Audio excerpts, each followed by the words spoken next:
relating to the committee but not on the agenda? Yeah, Chair. Mr. Light, go ahead. Yeah, thank you, Chair. Bill Light, resident of Monterey County. I don't think this is on the agenda. There's been some developments in the Central Valley in the Tulare area, the Tulare GSAs, where DWR has deemed their plans insufficient. And there's some real highlights about, there may not be any projects or any silver bullet projects for them.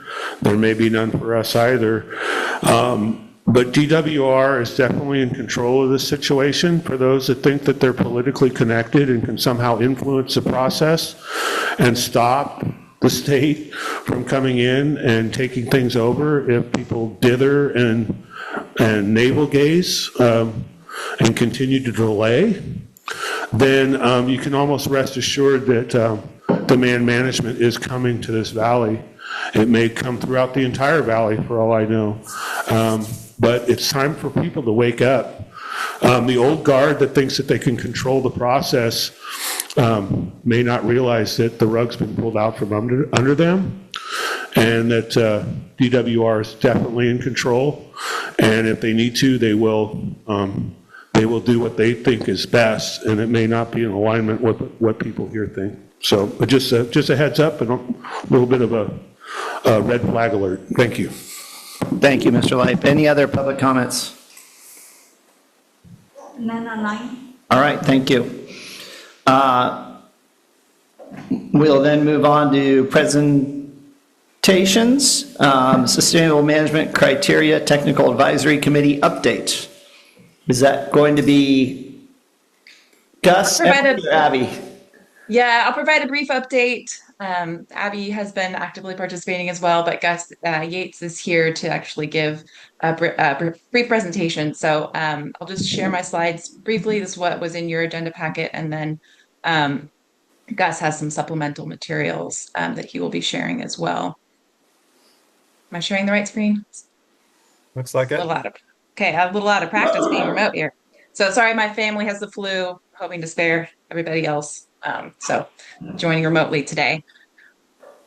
There we go. So the Sustainable Management Criteria Technical Advisory Committee is, as you know, a management action in your GSP. The committee was appointed and has been convening. They've met 3 times over in 2024. Speaking about a range of topics, really kind of getting all of the administration pieces accomplished, clarifying their role, goals, their guiding principles, how they would work together.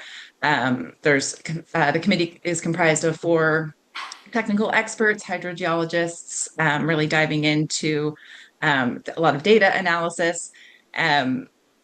They've been also, getting updates from M&A just to make sure everybody is up to speed on the current conditions and the hydrologic conceptual models of both the Forebay and Upper Valley. They've requested, specific data sets to incorporate into their analysis, and then they've started to have some really good discussions about what was originally called triggers, now we're calling action levels, about when any projects or management actions when they would advise projects and management actions would start to take place. Right now, we look at groundwater conditions. We look at it in the context of the sustainable management criteria, but there's kind of planning for the future, planning for uncertainty, planning for, when would groundwater conditions indicate that projects and management actions would need to get started in these 2 areas. So the SMC TAC's role is to bring these recommendations for action levels to the Forebay and Upper Valley Subbasin committees, and starting with groundwater levels. So the SMC TAC has started to develop ideas around short-term groundwater elevation action levels. So that's, when we're in kind of short-term periods of drought, and then longer-term groundwater elevation action levels. And so that is, if we were faced with periods of long-term droughts. And this is what Gus Yates, who's the chair of the SMC TAC, is going to share with you today in more detail. But the summary of the recommended approach, is going to be discussed. Well, it was attached to the agenda item. It's going to be discussed today. And then the idea is that once the water year 2024 annual reports are completed, the SMC TAC, as was described in their role, will look at the data from this annual report, apply their kind of ideas of action levels, and then bring that analysis back to the subbasin committees as kind of a pilot of the data and of the data analysis procedures that Gus is going to talk about today. This is also just the first of the SMCs. So the plan is at the next SMC TAC meeting on April 9th to, again, review the annual reports, as I mentioned, and then also develop action levels for storage and subsidence SMCs with the plan to continue work on water quality and interconnected surface water once we have further developed our plan around water quality based on the recommended corrective actions, and then also DWR's guidance on interconnected surface water.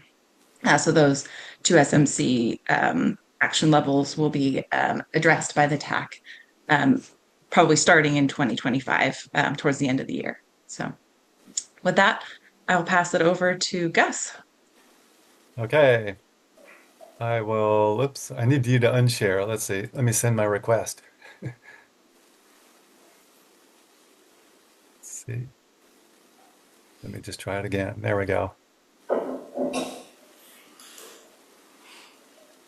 Okay.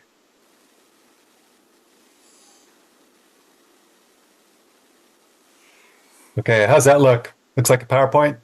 Yep. Okay, good. Emily pretty much talked through my initial slides about our work to date. So I'm going to skip over those. We did identify sort of two issues with respect to water level, low water levels. One is sort of short-term issues that occur when reservoir releases are below average for multiple years in a row. And then there's other issues that are related to gradual long-term declines that are just due to other sources of change in the groundwater budget. And so we developed procedures and criteria for each of those. So here's what we worked out after several meetings worth of discussion. So each April, we will convene to review the information that's in the annual report that's due at the end of March for the preceding water year. And we'll look at the data, and if there's signs of water level issues, we will go to a next level of analysis. And those signs are if there's an active DTAC. So the DTAC is a reservoir drought TAC that's related to reservoir operations, and they only convene if reservoir storage was low the preceding fall. And if the reservoirs haven't recovered over the winter, then the DTAC formulates a release schedule for the reservoirs for what's the current year, if we're talking about being in April. So if they are still active, we know we have had a one notably dry winter. So that's one definition of, okay, we're heading into a dry situation. The other is just based on water levels, independent of reservoirs. If 30% of the representative monitoring sites, that's what RMS stands for, if 30% of those wells have water levels that are lower than 75% of the range from the minimum threshold to the measurable objective. Okay, that's a lot of words. Let me explain it to you graphically. So the minimum thresholds are low water levels. The measurable objectives are ones where we kind of like them to be. And we don't want to wait till water levels are really close to the minimum threshold before we take action, because it takes a while to put actions into place. So if the water levels are lower than about 75% of the way from the minimum threshold to the measurable objective, then we proceed to the next step. So there's two criteria there that can trigger the next step. The next step is we check the alternative RMS wells to see if there are similar patterns. So in the GSP, they identified a small number of wells to be the RMS wells, but there were other wells that they called alternative wells. So this is a situation where you really want to look at all the data you have available. So the first thing we do is look at all the other wells to see if there's similar patterns. And by adding those additional wells, you can also start seeing whether there's a geographic aspect to these short-term declines, if they're all along the river or only in one part of the basin or a sub-basin, which would inform the type of management you might recommend. So then we continue.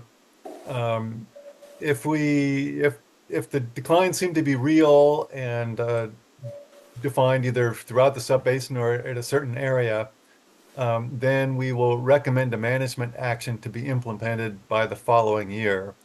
So by April, the growers are pretty much committed to what they're going to do the current growing season. So even demand management would be a problem. It's the fastest thing you can implement. And, water projects take even longer. So we're really looking at what happens if next winter is also dry. That would set us up for real problems the following year. So we would be talking about recommending actions to implement the following year. And at the request of a public comment, they said, as growers, what we really want to know is, what's the probability of another dry winter? Or, additional 1 or 2 additional years of low reservoir releases, and what would those water levels look like if that happened?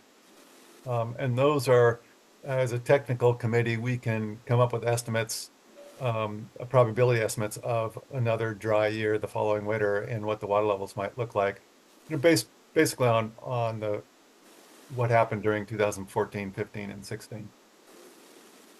And that's and the comment was, yeah, if we know that there's a 10% chance that our water levels are going to be 20 feet lower, we know how to respond to that as growers operating our wells. So that was going to be useful information. So that would be something we would provide. And we're cognizant of the fact that, real projects where we want to bank water and divert water and store it and build infrastructure, those can take a long time to bring online. There's a lot of permitting and engineering and funding that you have to put into place. So what we recommend will reflect whether we think there's a chronic problem or just a short-term problem that's best implemented by demand reduction. So that's the short-term strategy. And we also look at the water levels to see if there are long-term declines. And those are ones sort of independent of the reservoir releases, where you see over periods of years to decades, are the water levels gradually going down? And the first step in that is you have to pick your analysis period, because those trends can be fairly influenced by whether you start or stop in an exceptionally wet or dry period, and whether the overall hydrology during your analysis period represents long-term conditions. So we picked an analysis period of up to 30 years and relatively recent. And the farther back you go, you get into different reservoir operations, and it becomes a little bit less representative of current conditions. And you don't want it to start or end in an exceptionally wet or dry period, because if you have a really high water level or low water level at either end of your analysis, it tends to tilt the slope trend line quite a bit. So then once we've done that, then we calculate the trend. You can do linear regression, but it's kind of sensitive to outliers, and we decided that this what's called a non-parametric method, the Mann-Kendall method, it's also a slope analysis of a cluster of data, is probably better. It's a little more robust, and you can test the strength of the slope relative to zero slope, and also evaluate it visually for bias. We're talking about a finite number of hydrographs, so you can really look at each of them. And so if we think there really is a long-term trend, I should back up one. We'd also look for recovery following droughts. That's a bit of a clue. If you think your water level was low just because of the drought, but then it didn't recover after the drought, that's a red flag that maybe you have a longer term problem. So as our threshold of action, we said if 35% or more of the RMS wells have a declining trend or declining post-drought recovery, then we would expand the test to include the alternative RMS wells, just like we did with short-term declines, and inspect those trends for clustering. In other words, is it geographically localized?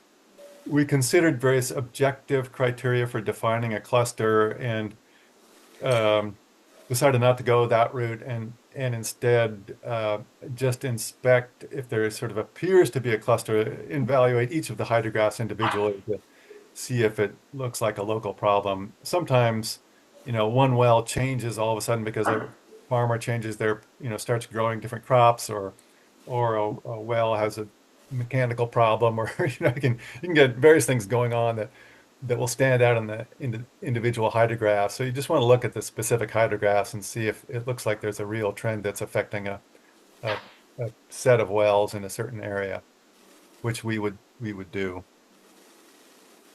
So if that trend appears to be real, then the first question is, well, what's causing this trend?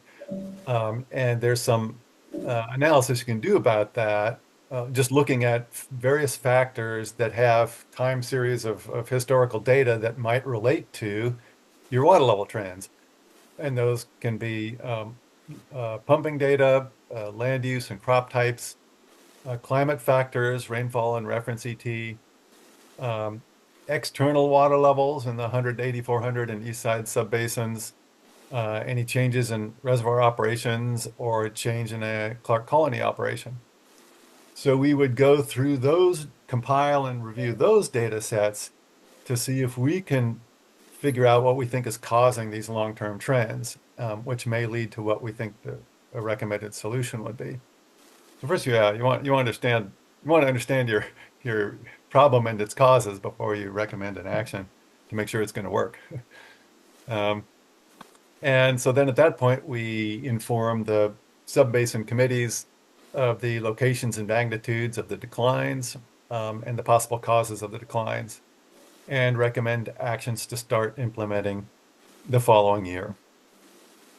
And since these are long-term, the long-term declines will relate to some kind of long-term imbalance in the groundwater budget, and may lend themselves to some longer-term infrastructure type solutions as opposed to just demand management. But that remains to be seen. So there's actually some indication that we do have long-term declines in the Upper Valley and Forebay, and so we will definitely be looking at that fairly closely in April and going through these steps, including the correlating factors, to give you the best picture we can of whether there's a long-term problem and if it needs a management action to fix it. That's the summary of what we've come up with for how to translate the GSP sustainability criteria for water levels into actual procedures applied to actual data each year. And I'm happy to take questions if you have any. Thank you, Gus. Any questions from the committee? I would like to say thank you. I've listened in on your meetings. You guys are serious about this, and I'd like to see it. Our hope is that we have that additional expertise looking at our subbasins and guiding us. I have one question. If you look at long-term declining water levels, and you say in the last 30 years was the range you were looking at? Yeah, well, there's we evaluate the hydrology, so that involves a cumulative departure graph of Arroyo Seco at Greenfield discharge, and then also I'll look at whether the reservoir releases have been representative during that 30-year period. Yeah, that was the crux of my question was, in 14, 15, 16, 17, there was misoperation of the reservoir from what was prescribed. It'd be interesting to understand how big that impact is on the range that you're looking at versus what, I forget what it is, 75,000, 90,000 acre feet that was captured and not released in that time, what difference that would have made. Yeah, that event certainly is what led to our awareness of the short-term impact issue. at that 3-year period, when you blend it into a 30-year period, if it's not at either end of that 30 years, then you can still see trends that are independent of that event that might not be related to the reservoirs. Yeah, it is the most significant, up in the Upper Valley, it looks like it's the most significant groundwater level decline in the last 100 years, though. Right. No, we're thinking along the same lines in the forebay, actually, where that event really stood out as, Yeah. when you have those 3-year consecutive years without conservation releases, water levels drop like 10 feet per year, or more. It's a lot. Yeah. Yeah. So, Well, thank you for the work. We'll go out to the public. Any comments or questions from the public? Mr. Light.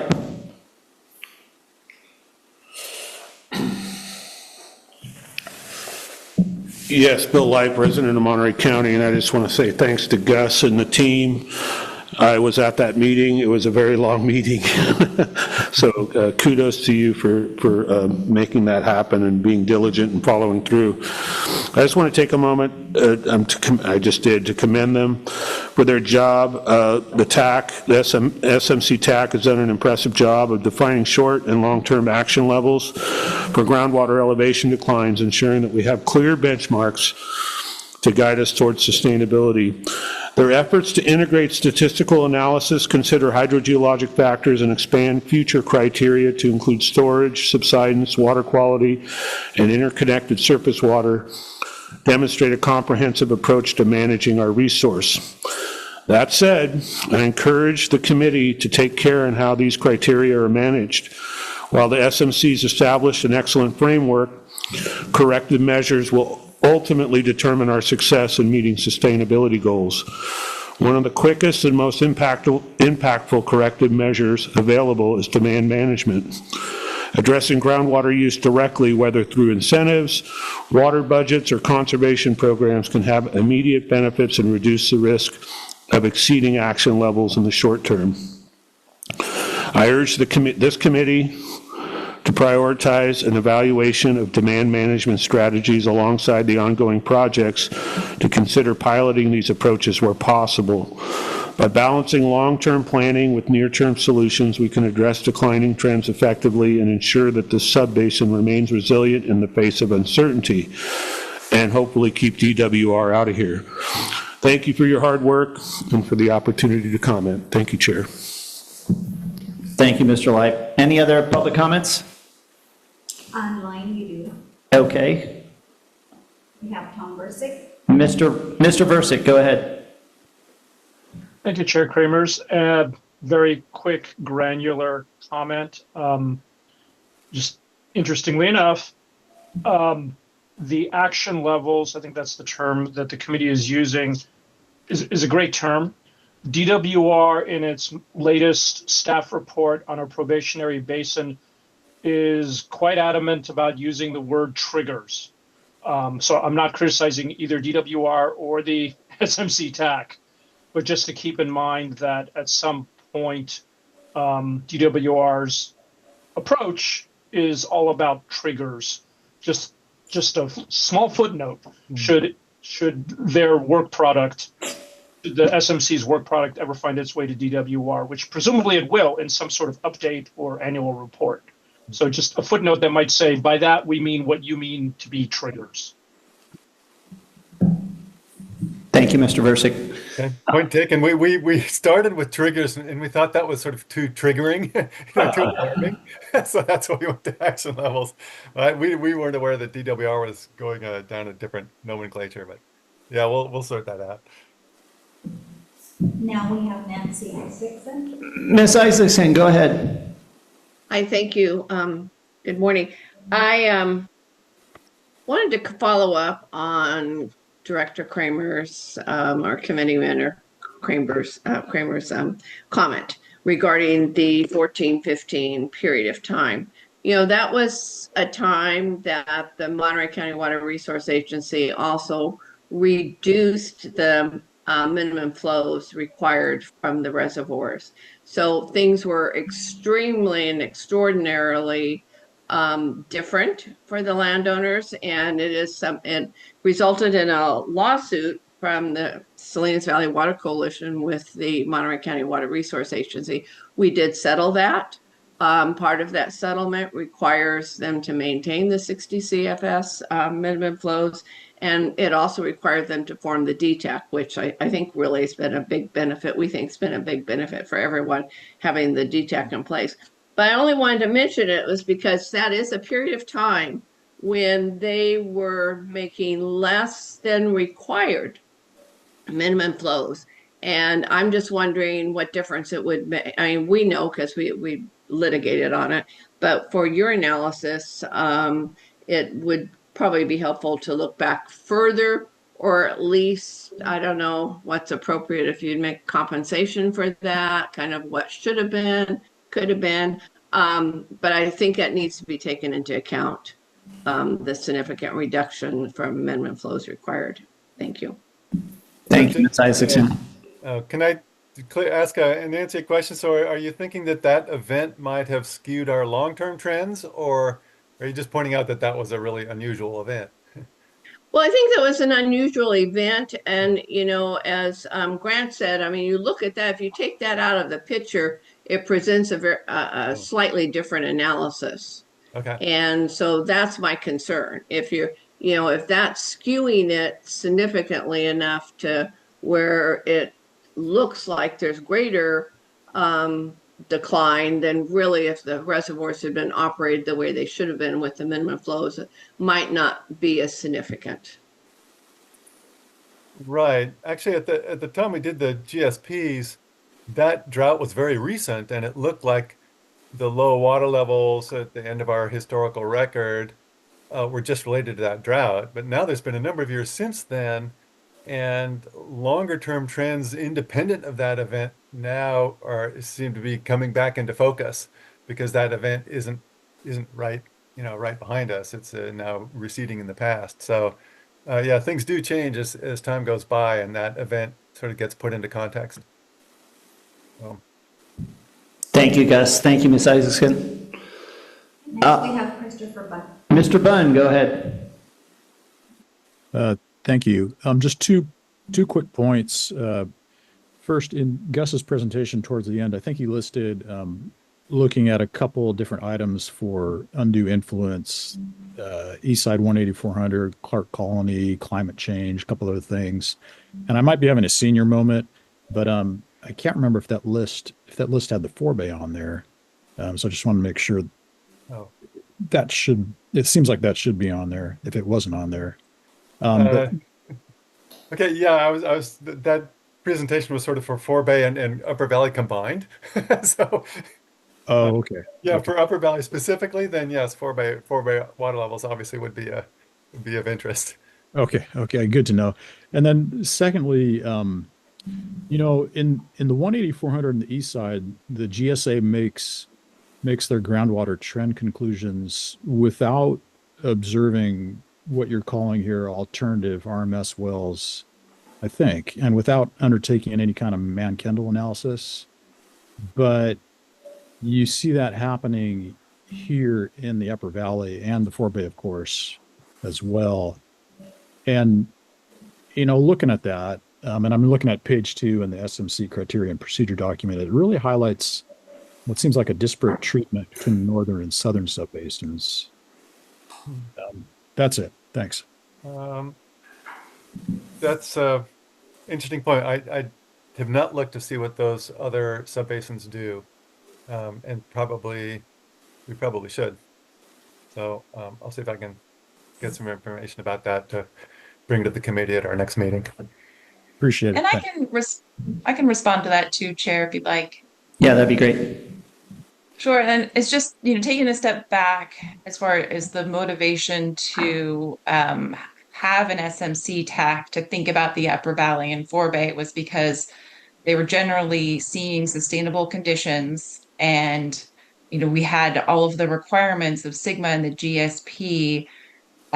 We wanted to make sure that we had a 50-year plan, right? And so part of that long-term planning is this concept of planning for uncertainty, having an SMC TAC in place to know when certain projects and management actions, or when any projects and management actions should be taking place, because there wasn't a call for any projects and managements to take place because there wasn't an overdraft condition in the Upper Valley and Forebay. And so that was the motivation for this further analysis. In the other subbasins, we did see overdrafted conditions. We do see the need for projects and management actions to be taken, to be started. And so the focus is on that instead of this data analysis that will help us determine when projects and management actions need to happen. So that is, there is different analysis occurring, but that is why, if that helps. Yeah, it does. Thank you, Emily. Any other public comments? No other reason. Anything left from the board? All right, thank you very much. Right. Move on to item 3.1, and that's the approval of minutes from the November 13th, 2024 meeting. All right, Committee Member Rice moves to approve, Committee Member Moss seconds. All those in favor signify by saying aye. Aye. Opposed, same sign. Minutes approved. All right, we'll move on to item 4.1, the annual report, implementation, progress, sustainability strategy, and work plan. Is Emily, you going to start and pass it to Abby? This will be mostly me, Okay. and I will share my screen. Abby's And without a big presentation, is she? she is here for questions that I can't answer and adding her always wise input. So, All right. and sorry that I missed your November meeting. This is kind of the second part of our discussion and getting input on the annual reports, making sure that we are creating space for each subbasin to provide us additional input. The last one was on the conditions. This one's on our implementation progress. We're going to run through really quickly some of the progress and sort of general items that are working, general items that are difficult, and definitely want to hear feedback from you all about what we should be including in our annual reports. Emily, can I interrupt real quick here? When you look at the slide that says annual report water year 2024, can you remind us all what extraction date that is? There we go. Okay, thank you. But again, we still have extraction data from 1 year prior to this, which has been recently shifted with the adoption of the Water Resource Agency GMP program, which is working to shift the timelines for the groundwater extraction data so that in future years we will have extraction data that matches the water year. But this year we're still, no, Abby's giving me a, what? I think Amy's working really hard. I think we're gonna try to get it in this year. Are we gonna get it this year? We're trying. Okay. Amy's trying, we're trying, so. That would be I can't amazing. promise, but we're trying. Okay. No promises. We'll see. We're trying. I didn't think it was going to happen this year. But again, we do have the ordinance in place to make sure that we're moving in that direction to line up the data. So does that answer your question? Yes, thank you very much. Okay, great. So the goals for today, again, to get input on our implementation project progress, and then also to get a committee recommendation for activities to be included in the work plan for our upcoming year. So the Salinas Valley Basin GSA Board of Directors will be meeting in March to discuss the upcoming work plan, and then we'll be discussing the budget. So we're soliciting input from each of the subbasin committees and what you would like to see included in the work plan. So again, the annual report for the water year includes October 23 to September 24. We also have some additional narrative through the annual year just to try to make sure that we're connecting the dots, telling the whole story. The GSP implementation activities that we're including include general administration, data expansion, interested parties out in coordination and outreach, and projects and management actions. You'll see that I included in the agenda packet the kind of work progress update in the kind of spreadsheet format that we adopted last year to really kind of go have a full list of all of our activities and really at a high level sort of where we are. Is it not yet started? Is it scoping? Is it underway? Is it complete? So what I did was I clipped all of the work that's underway so that the only information that's showing is the work that's underway or complete, because it is a good sort of snapshot of the work that has been done that we are including in the annual report.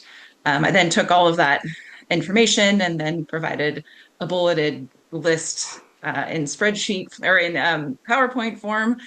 So it's the same information in two different formats. I'm not going to walk through bullet point by bullet point, but the idea, with those spreadsheets is that everybody's kind of following along all year as we're kind of picking up different work streams. And now you have it in PowerPoint form, and I'm going to just go over it at a really high level. So stop me if you have any questions on any of these. So we have general administration progress and activities. One thing to note here as well is that we've been working really closely with Miller Maxfield, who's our communications consultant. Hopefully you've seen our newsletters and a lot of updates to our webpage, trying to make sure everything is easy to find, easily accessible, and that there's lots of information that's also shared on our website. We worked a lot on the 5-year fee evaluation, a lot of topics held at the advisory committee and board level, with, again, potential recommendations from the advisory committee going to our board in February, working on the budgets, financial reporting, administrative oversight, board development. We've been working a lot on data expansion and Sigma compliance, really feeling hopeful that the USGS model is going to be available in the next few weeks. Believe it when we see it, I guess, but it's looking good. And continuing to work on our data management system, our web maps, an awesome tool. If you haven't been on a drive through that web-based tool, it's really great resource and a great way to look at data.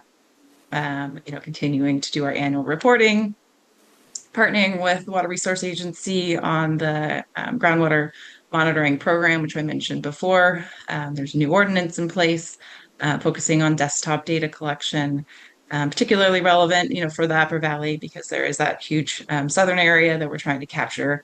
And so doing a lot of work trying to figure out what data is already out there, and then developing a plan for outreach to those folks, finalizing the updates to the hydrologic conceptual model, working on our recommended corrective actions. Still having a lot of meetings, as you all know, and then also working on a lot, really close coordination with our partner agencies. We were at the fair this year, so we also are getting better set up to attend public events like the fair. We've got a new canopy and desk, and Sarah and I were out there chatting with folks. So we're getting better set up to do that kind of outreach. And then projects and management actions. So we just had a great update about the Sustainable Management Criteria TAC. This one, I added a bunch of text because we're a little bit behind on an update on this. So sorry in advance that it's a lot of words in here, but I'll walk through this one a little bit. So this is the multi-benefit stream channel improvement program. The first component is the Salinas River Stream Maintenance Program, referred to as the SMP. So the RCD is continuing to implement the SMP.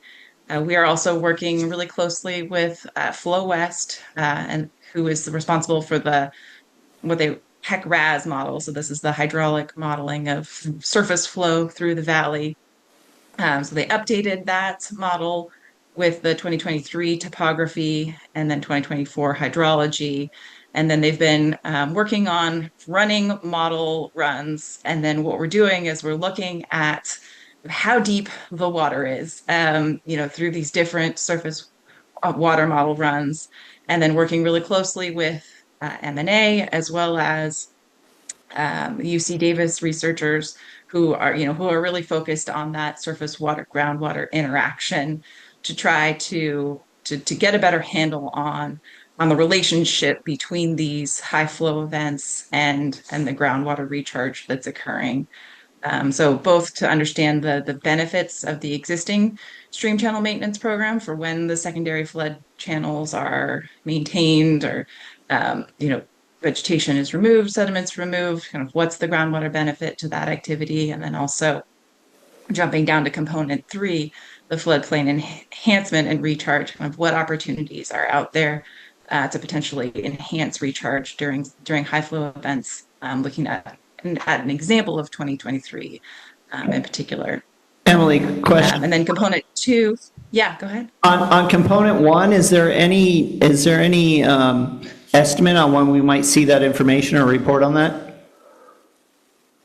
Yeah, so we just got a new proposal from Flow West about some specific runs that they're going to have completed by the end of February. So I'm really hoping for your April meeting. Okay, nice. Thank you. Yeah, and then also, the RCD is, they are getting ready for their next permit. So they are planning outreach as well. I have offered that outreach to, for the GSA to host some of those events, like a workshop for all sub-basin committees or something like that. And so they're interested in that, but we don't have a date yet. But we did chat about March. So it might be a special meeting, kind of a workshop format, or it might just come to sub-basin specifics meetings. And then component 2, that's the invasive species eradication. So that's the existing Arundo removal program. There's Arundo removal that occurs within the context of SMP, and then the RCD has specific funds for Arundo removal in particular. And then they also are continuing to do work to estimate the water savings from Arundo removal, and then also thinking through sort of the realities of native vegetation that replace the Arundo. And sometimes, I think their general estimate of the acre feet saved went down from what they were originally hoping. But they're still studying it. We do have those updated numbers. I didn't include that in this presentation here. That's not to say that continuing Arundo removal isn't important, but we do have a better estimate of the water savings.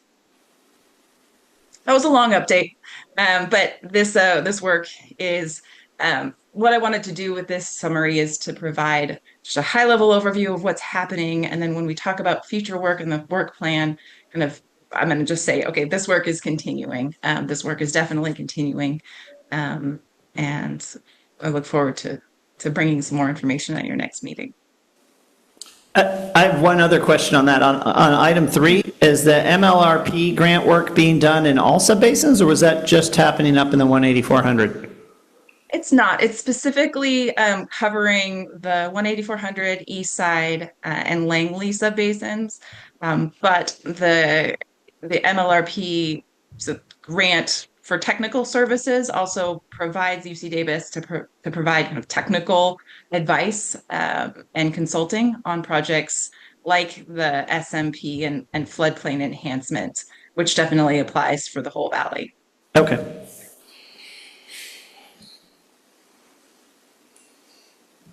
Okay. So PMA's continued. We have assess and develop demand management. So as you know, we hosted 5 community workshops across the valley. We completed some stakeholder assessment, interested party interviews, and then subbasin scale discussions, really focusing on the East Side and 18400.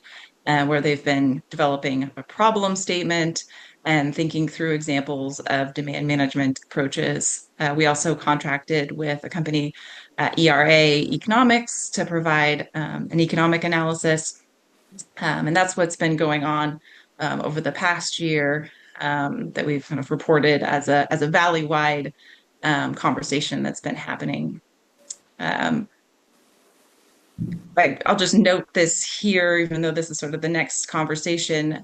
What we would like to do in the Forebay and Upper Valley is to have a high-level conversation. It ties in with a lot of the conversations that we were just having about what the SMC TAC is talking about, but a high-level conversation about kind of planning for uncertainty. What does that look like from a planning perspective for demand management? And so that's the conversation that we would like to have with the Forebay and the Upper Valley this spring, April time period, is just introducing that topic. It's not really introducing, it's kind of continuing a lot of the topics that you've heard for the community workshops, but then starting to think through realistic examples of planning for uncertainty that, kind of like, okay, if there is a 10-year drought, what does that look like? And hopefully it'll be complementary to the conversation that the SMC TAC is having. Want me to pause there? No, I'm good. Okay. The website for Central Coast Agwater BMPs, it is slow going, but it is there, and it's the content is being uploaded by the UC Cooperative Extension. I think it'll be a great resource once it's published, and it's just happening at a slower pace than I originally imagined, but I think it'll be a great resource. And then, so these are just a short list of some of our, coordination successes, issues, and challenges. We're all patiently waiting for the USGS model. And I think there's a lot of, questions that'll be hopefully able to be modeled by various folks that are interested in using the tool once it's publicly available.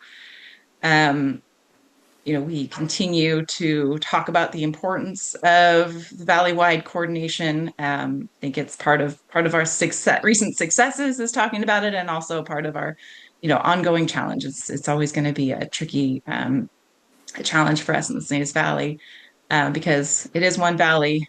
We do have specific subbasins meeting our SGMA requirements, and we're going to continue to work through that as an agency and as a community. Outreach, I think it again is always going to be a success and a challenge. The more people that we reach, feels really good that they know what we're working on. But I think in the Upper Valley in particular, there's a large area that we're still needing to connect with, especially around the groundwater monitoring program. And this is where I wanted to definitely make sure to pause and get any additional input. Any other ideas from the committee on successes or challenges? I agree. I agree with those. The outreach is, it would be nice to get more people.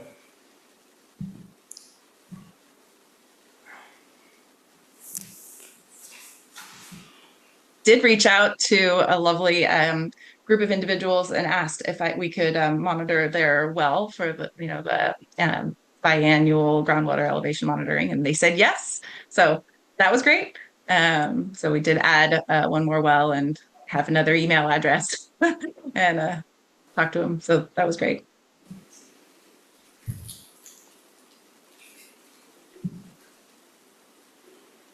Okay. Keep going. So our sustainability strategy and work plan for fiscal year 2026. So this will be the same kind of 4 categories: general administration and outreach. Really, that's the same everything that we're doing. Data expansion and projects and management actions will go ahead. So data expansion, the outreach that I've been talking about for well registration and GEMS, Upper Valley is going to be really working on that. Water Resource Agency is working on really finding all of the existing data that's available through any sort of public records. And then we're going to kind of take a step back to think it through sort of the gaps and what the level of effort is going to be to fill those gaps.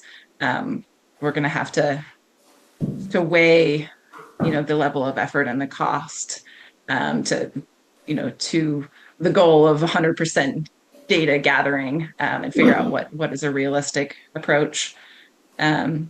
Similar to the GEMS expansion report, working with Water Resource Agency to start with the large ag users, the large water systems, and then moving down into the non-de minimis water users, like the smaller water systems, the 5 to 14 connections. That'll be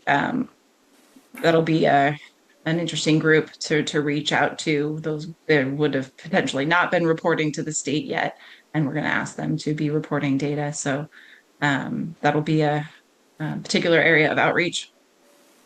Continuing to add groundwater elevation monitoring locations as needed, conducting aquifer properties testing, and updating the models. So it'll keep us very busy throughout water year 2026. For projects and management actions, this is our staff recommendation, but looking for your recommendation that you would like to make to the board. We have our SMC TAC, continuing the work underway, the multi-benefit stream channel improvements, again, continuing the work underway, the assess and develop demand management. We're going to be continuing the sub-basin dialogues. Again, the sub-basin dialogue and the Forebay and Upper Valley is going to be around planning for uncertainty. Developing and supporting the website, continuing the work and getting that website published.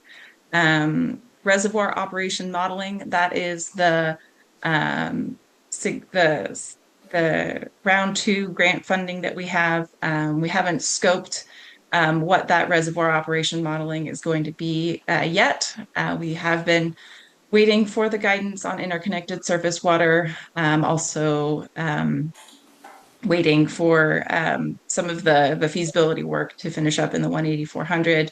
But this is, again, the reservoir operation modeling that is grant funded, and we will further scope this summer. And another place where we can consider some of the uncertainty around climate change scenarios and things like that.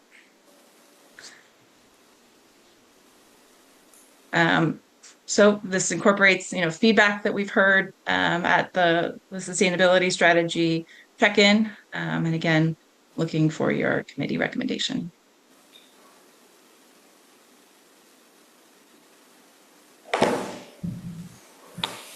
Maybe, where, is this the final slide then, Emily? Yeah. Okay, super. Does the committee have any additional comments or anything they'd like to recommend? The only thing I see in the valley here, Mitch, the only thing I see in the valley here is there's just, like Grant touched on before, more outreach as far as community, the smaller users of water, the 5 to 20 houses. I mean, they have no idea that any of this is even coming down the pike towards them. We had a lot of conversation on that. Yeah, the outreach is key, and you guys have worked hard at it. I don't know what the key is, but yeah, I feel like it would be nice to have more than a suburban full of people at some of these meetings, get some input. And so when we're totally open to creative ideas, we've heard, strategically placed signs with like a website or QR code or, yeah, I don't know. If you have any other ideas, we're all ears. Yeah, we'll think about it. No, I appreciate all the work that's going on. The work list looks good and appropriate. I don't have anything that I would say that we need to focus on that's not on it. Do we want to take it out to the public for any comment? Abby has her raised. Who's that? It was Abby. Oh, Abby. Oh, sorry, I was looking at the public list, not at you. Go ahead, Abby. Totally fine. I'm not really sure where to slip this in, and it feels like it comes under this agenda item. Emily mentioned that aquifer tests are one of the things that we're trying to do this upcoming year. Ideally very soon, if we can get any in before the height of the growing season. what we've had success in other areas is reaching out to your groups. And so we're looking for a well that we can pump, that's able to be monitored for groundwater levels. It's got the port. And then 1 or 2 nearby wells that we can monitor for groundwater levels. What we do is we shut it off for 12 hours ahead of time. We pump it for at least 8 hours, and then we monitor the groundwater levels in those wells. And it gives us some of those aquifer properties to understand, some of those, how quick the aquifers are, storage values, which then goes into the groundwater modeling as well. So. And you're looking for volunteers with that? Yeah. Okay. It's tricky with the information that we have. We don't always have screen intervals or exact, well logs. I mean, Upper Valley should be hopefully a little more straightforward, but definitely willing partners helps Emily out on the cold calls to people. So super. If you or anybody that has potential wells, I'm happy to send you an email describing it in more depth. And then if, we can be in touch about where the wells are and look at if they're suitable candidates. But it would really help to be able to refine the groundwater modeling if we had at least one test, in each subbasin. Suggestion possibly, if you were to get in touch with one or two of the local pump companies, they might be able to get you access to wells that have like failed casings, that are pumping sand that they're not utilizing. They're pretty much dead wells. It's going to be hard to get anybody to shut a well off for 12 hours for your data, but that would be a pretty easy approach, I think, to find those wells that they still have standing water, but they're not suitable for pumping anymore. Yeah. We'll try to get the word out a little bit and help you out. Thank you. I did have one comment on the, as far as the demand management goes, I think the process needs to continue on, but really, for the Upper Valley, the hope is that the SMC really dials in what's going on in our sub-basin, and we're able to make small changes year by year, so we don't necessarily get to that demand management where there's something that triggers and so forth. So hopefully, with the guidance from the SMC collectively, we can adjust things and not hit those trigger points. I guess the discussion still needs to go, but hopefully we don't get to that point here up in the Upper Valley. Abby looks doubtful, but. I don't look doubtful. Just the way that it's set up is they're just setting up those action levels, and so the question is still out there: what happens if those action levels are crossed? Correct. Yes. You are still, the ones who deal with projects and management actions at this point. So that was my doubtful. Basically, we haven't actually done that task yet. I think to structure demand management is difficult because it's going to vary year by year and need by need and so forth. And so I hope collectively as growers we can get together and work out what we need to do to adjust things versus having something very structured and so forth. So Yeah. that's the hope. And I think that's the conversation that we would like to broach a little bit with you guys. I think just starting to introduce the conversation in April, and then your meeting after that is like, maybe it's just the planning for having the conversation after 2 years of drought, or maybe it's 3 years, or maybe it's when the trend. I think that's where the SMC tax trend analysis will be really helpful. When we see these certain trends, is that when people want to get together and have a conversation? And so it's not the idea. Well, anyways, it's the idea is to really make sure everybody understands all of the tools that are out there, what all the different approaches. That's not this allocation structure, but it is the much more open-ended world of demand planning. Yeah, So, agreed. Agreed. All right, it looks like in the public, Mr. Versick, you have your hand up, go ahead. Thank you, Chair Kramers. Two quick things. One, just piggybacking on something you and Emily were discussing. I mean, demand management is a term writ broadly. So so that should all the growers get together and decide they need to plant X% less of crop A or B or whatever else, that counts from my perspective as demand management. So I think the thinking about it as something you can do voluntarily as opposed to being mandated might be a way of looking at it. My other point is, I mean, it's very minor. It's about nomenclature, and it's not about the topic per se, but something that Emily said. And I understand words are used all different kinds of ways, but to be a bit narrow in Sigma, GSPs don't get coordinated. Parts of things get coordinated so that there is a GSP. Once you have a GSP, you can have interbasin agreements. At least that is my understanding of the Sigma statutes and regulations at the moment. And it's not only about the nomenclature, but just to make sure that we understand we're at a post-GSP reality. And those parts of Sigma that apply to GSPs are the ones that are relevant. That's all. Thank you, Mr. Versick. Mr. Bunn, go ahead. Yeah, thanks. Just one thing that struck me odd in the presentation. The bulk of the items in there are tier 1, which is fine, but that subbasin, like started subbasin scale demand management discussions on the east side and the 18400, that's very specific to the east side and the 18400. So I'm confused as to why that would be in your annual report. That just struck me as very odd. That's it. Thanks.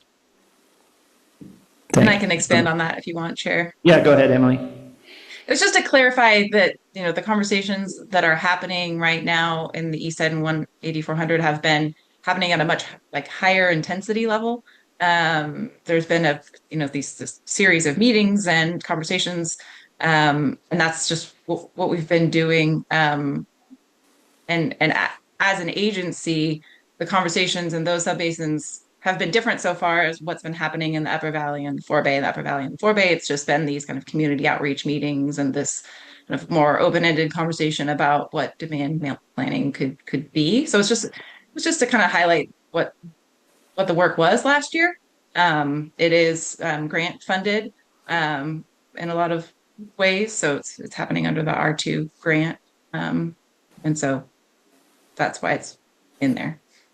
That's helpful. Thank you, Emily. Mr. Light. Yes, thank you, Chair. Bill Lipe of Monterey County.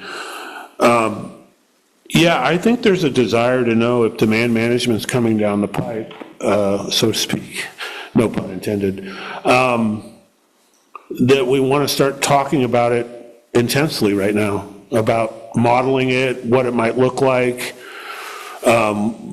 determine if demand reduction is implemented in the Upper Valley, would that have really any effect on seawater intrusion? I think a lot of people would want to know that. But, the 18400 is the most critically overdrafted basin in this valley. And yes, we're one valley and we're neighbors, as someone put it quite eloquently recently. But the myth is that the valley acts all the same way. It's one big milkshake or one big buffet line, and some people are cutting in line or taking more than what they're supposed to, and that's resulting in undesirable results somewhere else. And this is the outreach that needs to happen. And I think your consultant for demand management even said it. There's a lot of myths out there, myth being spread by people, some of whom I think know better, but some may be just completely ignorant and clueless as to how the valley actually works and how it's worked for millennia, not just in the last 10 years or 20 years. It's worked like this essentially all the time. So, and it was mentioned at the 18400 subcommittee meeting, there was one committee member who and I supported it. You really need to have a stakeholder group of all the subbasins get together. This Greenfield Hall over here is a great place to do it. We did it back in the day when Sigma was being built. And you need to have a real, what I would call, come to Jesus meeting about just how in the heck this valley works. And we need the scientists the professionals that we rely on with the PhDs and everything else to actually tell people what the heck's going on. Because at these meetings, there's a lot of innuendo. There's, in my book, just a lot of lying and a lot of ignorance. And this is happening because X, Y, Z. No, well, no, it's not. And so you get many voices echoing these myths out there, and you get a few singular voices or a smaller number of people actually telling it like it is, whether it benefits them or not. And we really need the scientists to come in and tell us, and I'll just say, Derek and company need to really have a straightforward meeting that's completely objective and scientific and tell people, including the most powerful landowners in this valley, how this water system works here. We know where the problem is. It's in a very localized regional area just west of Salinas. I'll say it, Davis Road West. That is ground zero for our problem. But if there's if there's more science that can be added to the whole deal that can explain how cutting back in the upper valley is going to help that situation, I think you have open ears down here to accept it, if it's scientifically valid. If it's not, then we'll answer some of these questions and bust some of these myths. So I would just say, stick to demand management, planning, modeling, and get the truth out there to the people that need to hear it. And that's all. Thanks. Thank you, Mr. Light. Any other comments from the public? No, there is none. All right. Very good. Thank you very much for the report. We will move on now to staff reports. Emily, is that you, 6.1? Yep, I don't have any staff reports. Okay. Attached, you can see the meeting attendance tracker and the compliance tracker. Do any committee members have committee reports, item 7.1? Nope. All right, any future items? Yeah, sorry, that didn't make it onto the agenda. We've talked about several of them already. So you'll have the annual report and the SMC TAC report out on the data for groundwater elevation.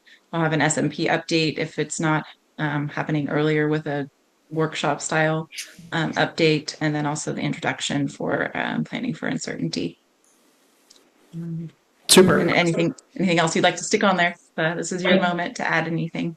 Mr. Light brings up a great point as far as kind of a, top of the head to bottom of the foot, how does water go through this valley and what's here? It's a complex mixture. I know Sigma is focused on groundwater, but our whole system is kind of intertwined. Surface water, enhanced water from reservoirs, groundwater, all that. And I would very much like to get everyone together and hear how the water resources come through this valley and what our opportunities are, because I think there's a lot of water out there and there's just some opportunities that we need to locate.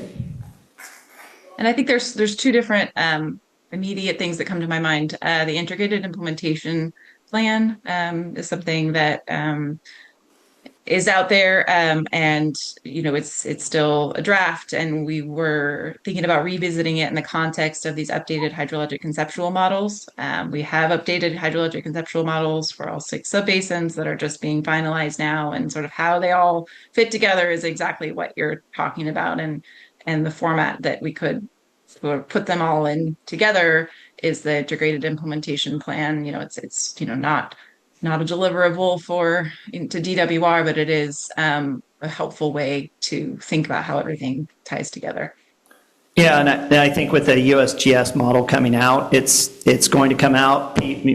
Folks are going to use it. The professionals are going to use it and give us information. But maybe that's the opportunity on the front end of that to say, hey, this model's out. This is, in a kind of rudimentary form. This is how water moves through the valley. So. Anyway.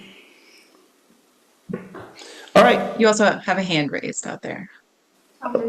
Okay, Mr. Versick, go ahead. It's Tom Versick again, and I seem to be emphasizing all sorts of tiny little pieces of language for whatever it's worth. So the IIP or Integrated Implementation Plan, from what I can gather from my set of historical documents, were a series of chapters that were an appendix to the 18400 GSP at one time. Then the board took various actions and it became the Integrated something Sustainability Plan.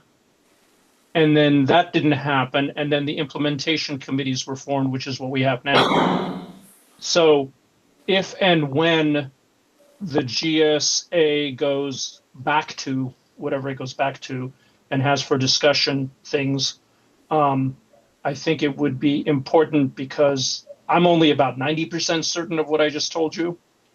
It would be good to get clarity as to what actually existed and what, was there any action taken? Was it ever approved? Was it not? I mean, I have a recollection that the advisory committee of the era rejected what occurred at the time. So a little bit of a backstory might be helpful, or just ignore the backstory and start from right now when you have all the GSPs. But anyway, that's the best I was able to do with less than perfect documentation. Thank you, Mr. Versick. Any last comments from the public, from the committee? All right, our next meeting is April 28th. And there, you'll notice that there's a little typo on your agenda, I believe. The one that went out says next 4-Bay meeting. Correct, yeah. So I think the reason why that's on there was probably just a subliminal mistake. But we are talking to the 4-Bay committee at their meeting today, and bringing them the request from the Upper Valley Committee to have similar meeting times, whether that's overlapping or at the same time, in whatever format, just to discuss that with them today. So, All right, sell hard so we can be efficient here, so. yeah, so we'll let you know via email what the outcome of that discussion is. Very good, thank you. All right, meeting adjourned. Thank you. I would almost